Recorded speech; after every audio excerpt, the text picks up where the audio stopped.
Good afternoon, everybody. It's Monday, October 16th, very late in the afternoon, possibly the evening, that Maggie and Bunny are going for live chats. So today, here we are. It's live chats with Maggie and Bunny. I'm Maggie. And I'm Bunny. Today, we are going to talk about, are you a winner? The conversation is late today because we were having some difficulty deciding what to talk about until I looked at my daily calendar today. And I'm going to read to you what it says. It says, you may feel like you still need to win at life, but actually you've won multiple times. If you've gained anything that you once wanted, or you survived something that you thought you wouldn't, that you thought you would never be able to go through. And I say this a lot. I tell people to journal things that you have survived that you never thought you would. Mm-hmm. In my business, I can't tell you the amount of times that I tell people to do that. When they're dealing with grief and loss, journal ways in your life that you thought you could never survive. Mm-hmm. And you know what? We have found out 100% of the time, we have all survived 100% of the things that we thought we couldn't. Yeah. So therefore, according to my calendar today, we are already winners. Yep. What do you think, Bunny? Well, of course, we already do think that, and I know I've seen that, not just in that calendar or even when you've discussed that with people, but I've seen that many other times as well. You've already survived your worst day.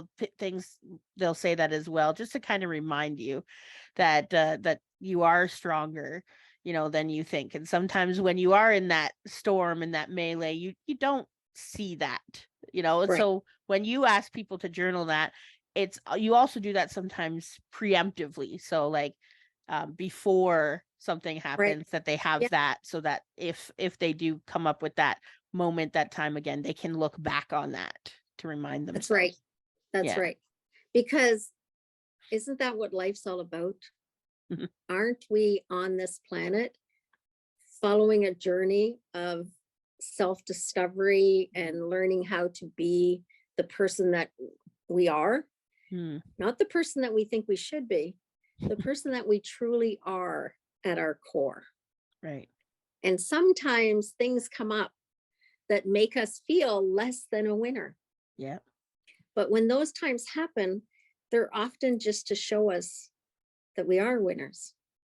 Even in those difficult times when we don't think we are, mm-hmm, sometimes later on, those most traumatic events show us that we have much more strength than we give ourselves credit for.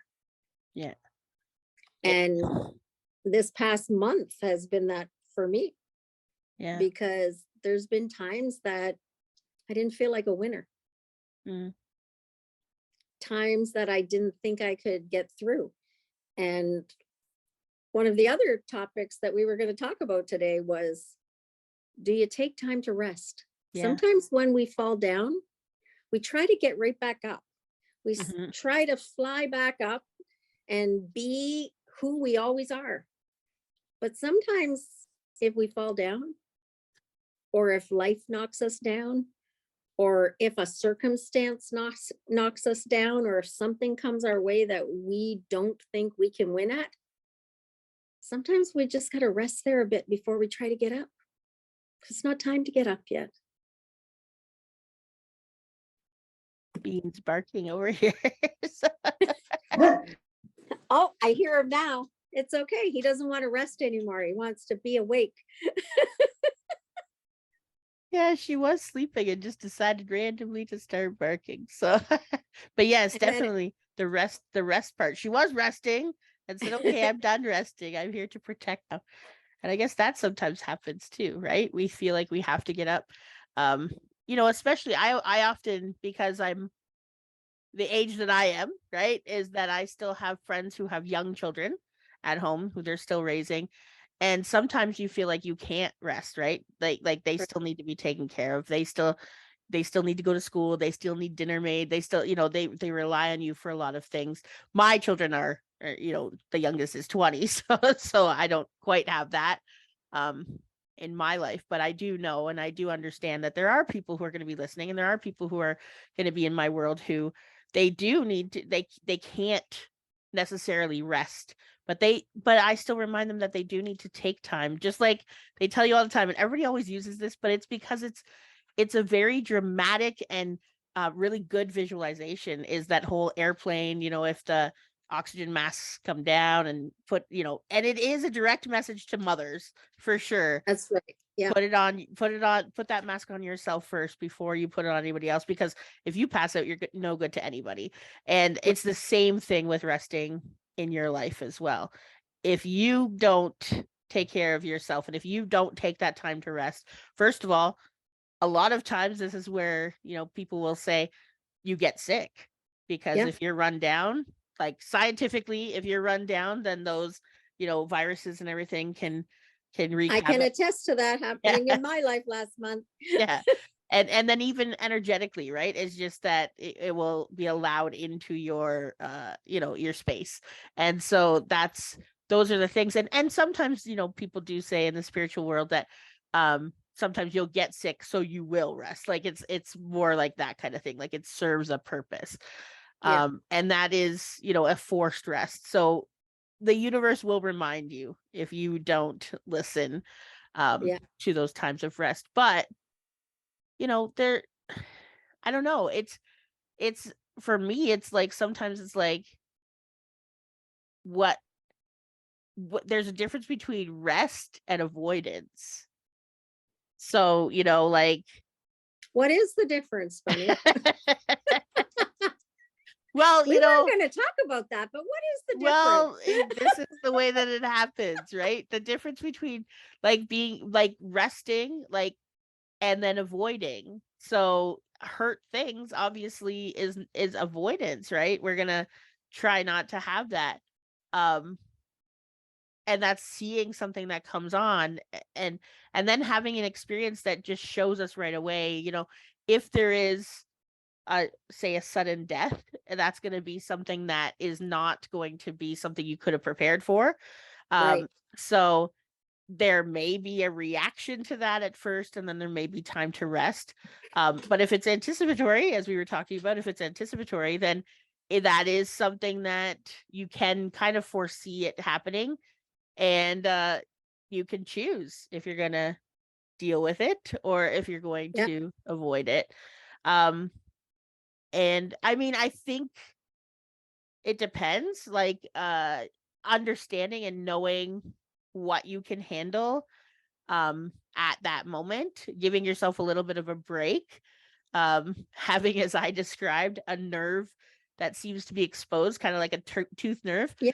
and you're exposed, and then any kind of little rubbing on that is going to cause like a searing amount of pain, but be reminded that it's okay, Yeah. and that I have experienced pain in the past that was perhaps even worse than this. Although every time, I don't know if you've had this experience, but I know I've had this experience, and it's probably I know I'm not alone. I'm not an anomaly. Is that even though I've had extreme amounts of pain, and I can remember how painful they were, even this perfect example, childbirth, is that when I had my oldest son, I had pain. When I gave birth to my youngest, my second child, it was like I could tell you that I had pain beforehand, but while I was in labor, it was like, oh yeah, now I remember what that felt like. Now I remember why I wasn't going to do this again. Like, well, no, actually, I did. I always wanted to say, I always said I wanted to have two kids. So actually, on the delivery table, even right after having given birth to Topher, I said, oh, okay, so when I do this again, but it was, those were like known, like I knew I had to have pain to give birth, so those were like an acceptable pain. It was like this is, I'm going to have a much bigger reward on the other side. And I wonder too if that if we knew every time that we went through pain that we were going to be rewarded on the other side, that it was going to last X amount of time, and then there would be something incredible on the other side, it'd be a little bit easier to bear the pain, just like we do during childbirth. But I know that, like, I also have had a kidney stone, and it's likened to close to the same, and it is, having had both, it is close to the same. It's not exactly the same, but at the end of passing a kidney stone, I don't have a child to be like, it's a little bit of a different. Don't have anything that made you feel like a winner. Right. The payout, exactly. The payout on the other side is not exactly the same. So yeah. So that's the whole thing, is like choosing.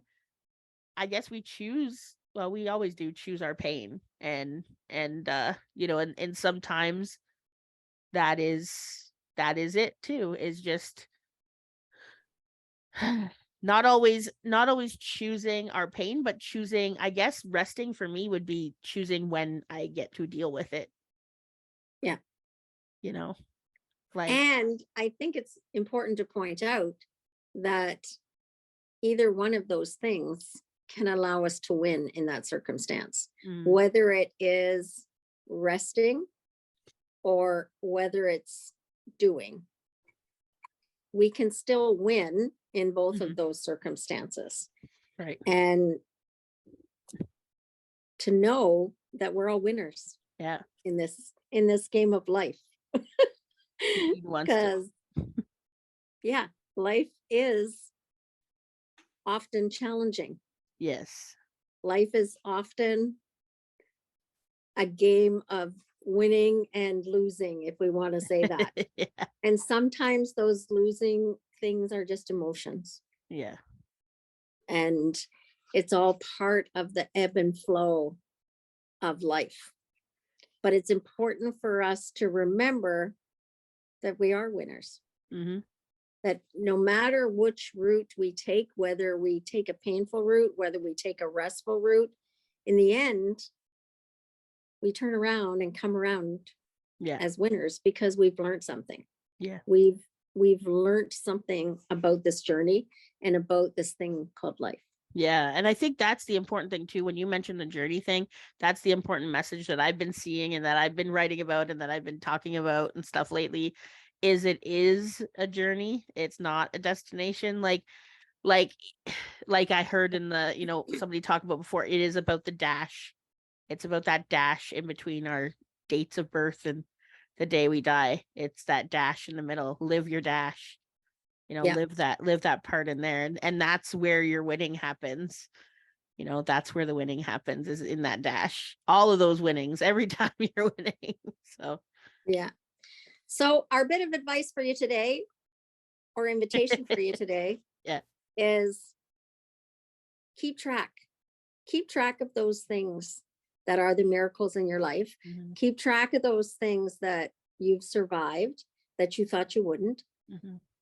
Start yourself an I'm a winner journal about all the things that you maybe didn't think you could overcome that you did, because you will come to find that 100% of the time we get through. 100% of the time we learn things. 100% of the time we win, even if we lose. Yep. That's our thoughts for today. That's it for today. See you next week. And as always, you can find us on Spotify and everywhere else where you get your podcasts on Sunday. And then you can also reach out to us by email at aboveandbeyond@gmail.com. That's it. Bye, everybody. Have a great day. Bye.